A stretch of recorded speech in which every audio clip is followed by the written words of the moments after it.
l'université d'automne. C'est un lieu où on a souhaité que les enseignants qui sont en projet dans les différents projets écoles numériques, ils sont au nombre de 1300 maintenant, portés par Digital Wallonia et la région Wallonne. Donc on a souhaité que ces écoles, ces enseignants, se mettent en échange les uns avec les autres et il y a un retour d'expérience. Tous ces projets qui ont été menés ces 3 dernières années, ils ont fait des activités extraordinaires et l'idée était vraiment de leur proposer de montrer à leurs collègues ce qui avait été réalisé avec leurs élèves. Alors pourquoi Ludovia en Belgique ? Parce que je pense que c'est un type d'événement qui n'avait pas encore été fait et il y avait un réel besoin. On est à un niveau d'acculturation de nos enseignants au numérique qui est devenu où il y avait vraiment un besoin pour avoir quelque chose de ce type-là. C'est aussi directement la chose qui venait après les projets. On peut faire du feedback sur des projets école numérique, on peut faire plein de choses, mais quoi de mieux que de les mettre tous ensemble une bonne fois pour toutes pour retrouver, échanger et faire que ces projets perdurent et qu'il y en ait d'autres qui voient le jour.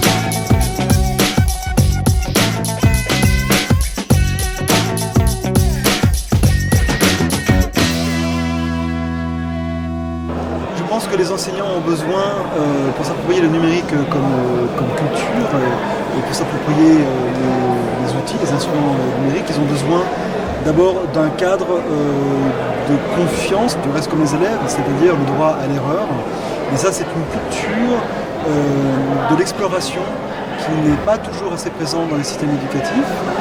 C'est très important parce qu'effectivement, le numérique déstabilise la position de maîtrise. C'est-à-dire qu'il est impossible aujourd'hui de dire qu'on a une maîtrise du numérique. C'est un objet qui nous dépasse, qui nous enveloppe, encore une fois, c'est un environnement, un écosystème. Donc, la vue surplombante sur le numérique est une impossibilité, donc il faut accepter la posture de ne pas avoir toute la maîtrise et aussi que certains membres de la communauté éducative, certains élèves ont certaines maîtrises, parfois supérieures à celles des enseignants.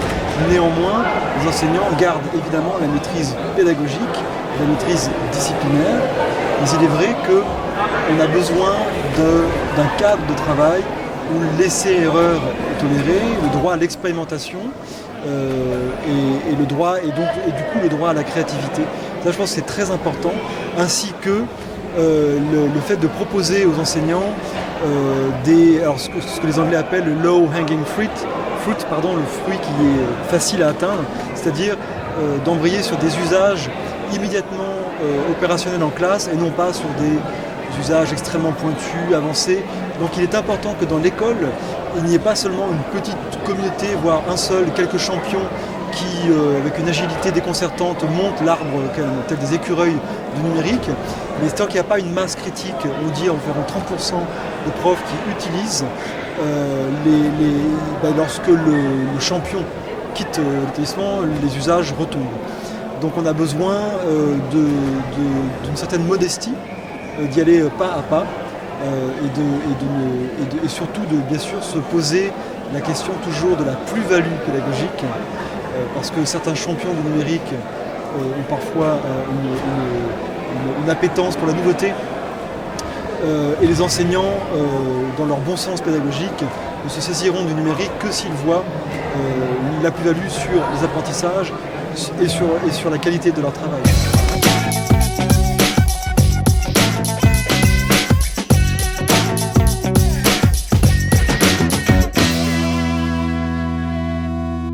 Le quotidien des élèves, dans mon école en tout cas au niveau du numérique, c'est qu'ils vont avoir régulièrement l'occasion, dans le cadre des activités de classe, de pouvoir se servir du numérique quand le professeur estime que c'est nécessaire, pertinent. Donc on a la chance dans notre école d'avoir certaines ressources qui sont réservables et donc si le professeur s'organise un petit peu, c'est possible de proposer ces activités aux élèves.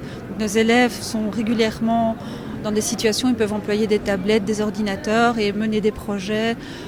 Ils sont à l'aise avec le numérique la plupart du temps, en tout cas quand ils arrivent dans la fin du secondaire. On voit une différence dans les élèves qui ont déjà eu des activités numériques dans les degrés inférieurs du secondaire, dans le sens qu'ils vont prendre plus vite les choses en main, ils vont voir plus vite ce qu'on attend d'eux, ils vont mieux s'organiser. C'est surtout dans les stratégies. Donc on voit des élèves qui ont l'habitude de penser résultat. ils voient qu'il y a une tâche, ils voient où on veut aller et donc ils vont vraiment s'organiser. Les élèves qui n'ont pas été exposés à ça, ils sont plutôt des suiveurs. Donc ils se mettent dans une position où ils observent. Alors, heureusement, on a des élèves qui, eux, ont cette expérience. Donc de ce fait-là, on a des dynamiques de groupe qui se font. Donc ça, c'est assez intéressant. Ce qui fait que moi, dans ma pratique, dans le secondaire supérieur, je ne suis pas trop embêtée parce que le ratio d'élèves qui sont à l'aise et d'élèves qui sont un peu plus suiveurs, ça se passe bien. Et puis très vite, ils prennent le pli. Il y a un côté amusant quand même aussi, de créatif dans le numérique qui leur permet après de trouver leur marque et d'être à l'aise. Les échanges entre enseignants au niveau numérique chez nous, c'est parfois un peu difficile parce qu'on est fort pris dans nos projets. Et donc, là où ça marche bien, c'est quand on a des projets qui sont transdisciplinaires. Alors à ce moment-là, ça devient intéressant. Ou alors on a des disciplines qui se prêtent plus aux travaux de groupe et donc à ce moment-là, ils discutent et ils comparent un peu leurs expériences. Donc moi je vais voir ça au sein de certaines disciplines comme le cours de religion, des choses comme ça, ou les cours de sciences sociales. Là ils ont une dynamique de groupe et donc les professeurs collaborent plus, échangent plus. Maintenant dans certaines disciplines, il n'y a vraiment pas de collaboration à part un partage de support. De temps en temps, une collaboration au niveau des évaluations, on va s'envoyer des éléments, mais...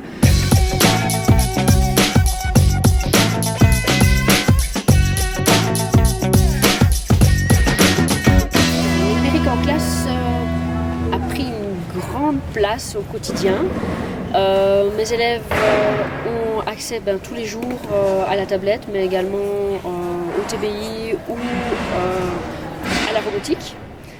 Je l'ai intégré dans tous les cours, non pas pour se dire on va faire du numérique pour du numérique, mais vraiment pour apporter une plus-value à mes cours, un côté motivant pour les enfants aussi. Quand ils ont vu arriver la tablette, il y a d'abord eu le moment d'excitation, ils étaient tout fous, on va travailler sur les tablettes, ça va être du jeu tout le temps. D'ailleurs les autres classes c'était la même chose, et puis ils se sont petit à petit rendus compte que c'était vraiment un outil de travail qui leur apportait beaucoup de ressources et beaucoup de possibilités de création.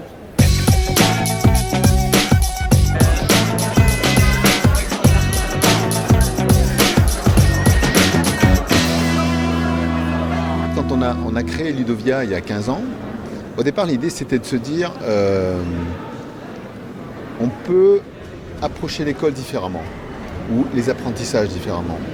Je prends un exemple, on imaginait qu'avec une télécommande et la télévision, on pouvait permettre aux enseignants de faire apprendre des choses différemment aux élèves. On avait évoqué les questions autour du handicap, donc tout ce que pouvait apporter le multimédia éducatif,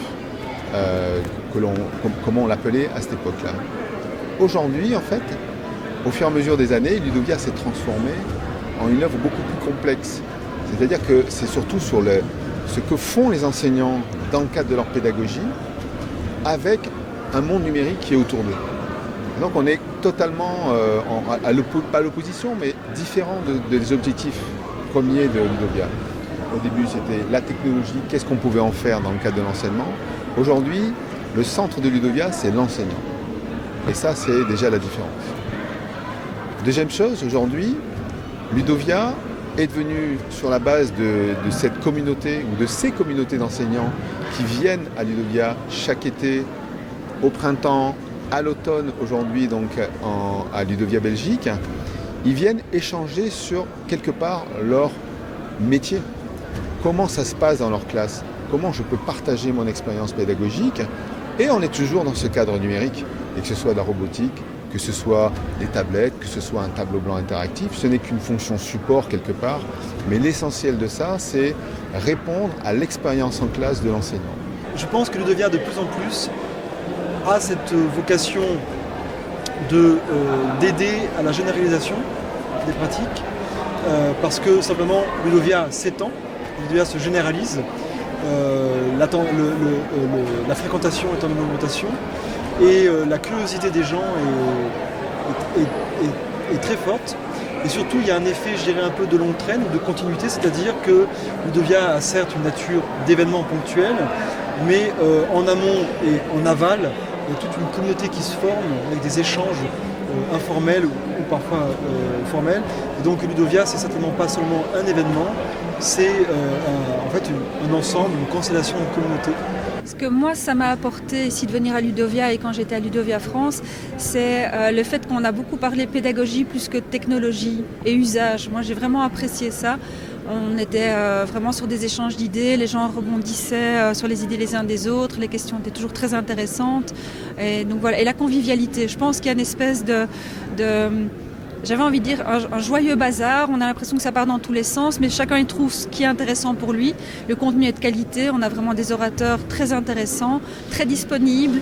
Et quand on leur pose une question, ils sont capables de sortir de leur petite case à eux et de ce qu'ils venaient présenter. Et ça, c'est vraiment très très agréable. On n'est pas du tout dans une formation statique.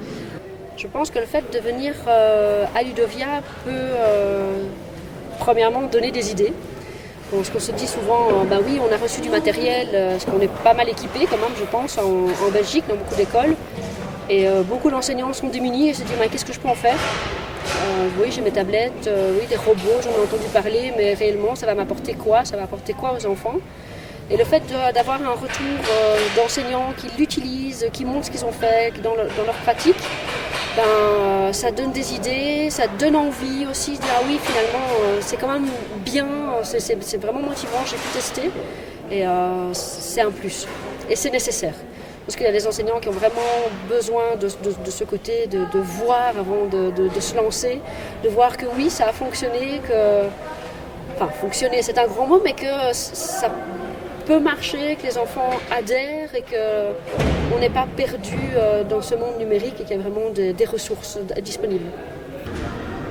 Ludovia est à l'image du numérique éducatif. Il est innovant, créatif, il rassemble des gens de qualité et il permet les échanges.